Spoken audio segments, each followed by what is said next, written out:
গণ অভ্যুত্থানে অংশ নেওয়া নতুন দলগুলো নিয়ে জোট হবে এই কথা বলেছেন মুজিবুর রহমান মঞ্জু।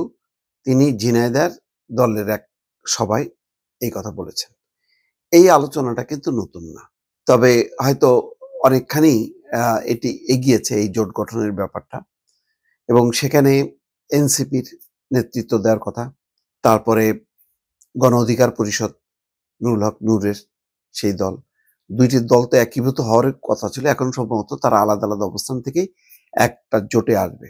কিন্তু তারপরও এই জোটকে বিএনপি অথবা জামাত কোনো একটা দলের সঙ্গে তাদের সমঝোতায় না গেলে বাস্তবতা হলো জিতে আসা খুব কঠিন। বাংলাদেশের রাজনীতি খুব নির্মম হলো এই কারণে যে আগে সবসময় দুই দল, আগে বিএনপি আওয়ামী লীগ, তার বাইরে ছিল জাতীয় পার্টি জামাত।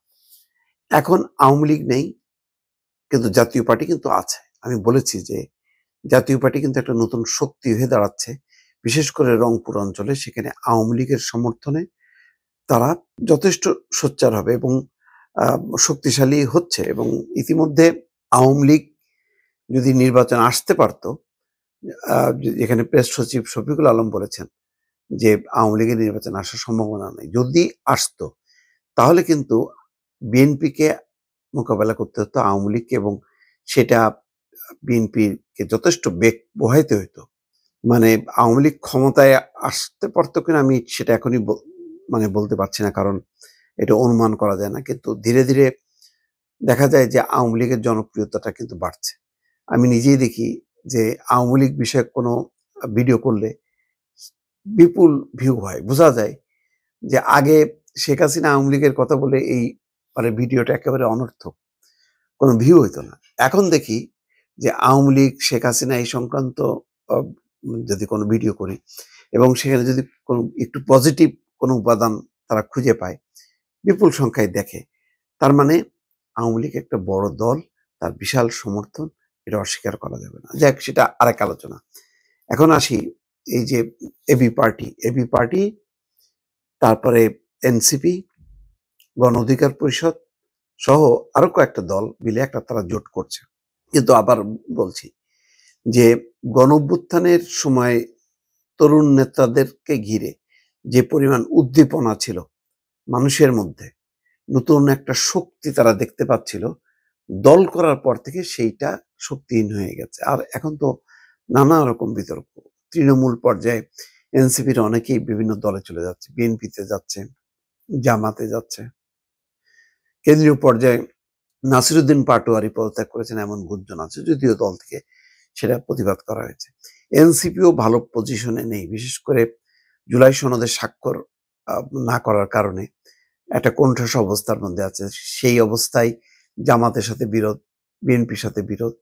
মুজিবুর রহমান মঞ্জু বলছেন যে কিছু কিছু দলের এমন সব বক্তব্য এবং আচরণ, যার ফলে সরকার কঠিন একটা বিপদের মধ্যে পড়ছে। এখন জামাত বিএনপির বাইরে নতুন জোট, সেটা কতখানি ভালো করতে পারবে, কি করতে পারবে? তারপরে এখন যে প্রতীকের ব্যাপারটা, যে জোট করলেও দলীয় প্রতীক নিয়ে নির্বাচন করতে হবে, তাহলে ধরেন নতুন জোট হলো, সেই জোটের 8টা-10টা দল যদি থাকে, সেই দলগুলোর 8টা-10টা প্রতীক, মানুষ কিন্তু ঠিক বুঝে উঠতে পারবে না যে এই জোটের শক্তিটা কত, বা এই প্রতীকটা কোন জোটের কোন দলের, এরকম একটা বিভ্রান্তির মধ্যে থাকবে। মোট কথা ওই রকম জোরে সোরে অবস্থা কিন্তু নেই। এখন নির্বাচন আস্তে আস্তে ঘুরে যাবে কিনা সেটা বলা যায় না, কিন্তু এখন পর্যন্ত যে অবস্থা, তাতে কিন্তু নতুন জোট হলেও ভোট তারা পাবে কিনা, মানুষের দৃষ্টি কাটতে পারবে কিনা, সেটা কিন্তু এখনো নিশ্চিত না। তারপরেও রাজনীতি শেষ বলে কোনো কথা নেই। কে জানতো যে বিএনপিও না, জামাতও না, এই তরুণ নেতারাই একটা নেতৃত্ব দিয়ে সরকার পরিবর্তন ঘটবে। এখন নির্বাচনে আরো 3-3.5 মাস বাকি আছে। এর মধ্যে যদি একটা বড় ধরনের একটা রূপান্তর ঘটে, ঘুরে যায় পরিস্থিতি, তাহলে হয়তো তাদের ভাগ্য খুলবে। কিন্তু আপাতত জামাত বিএনপির বাইরে আলাদাভাবে জোট করে খুব বেশি সুবিধা হবে বলে মনে হচ্ছে না দর্শক।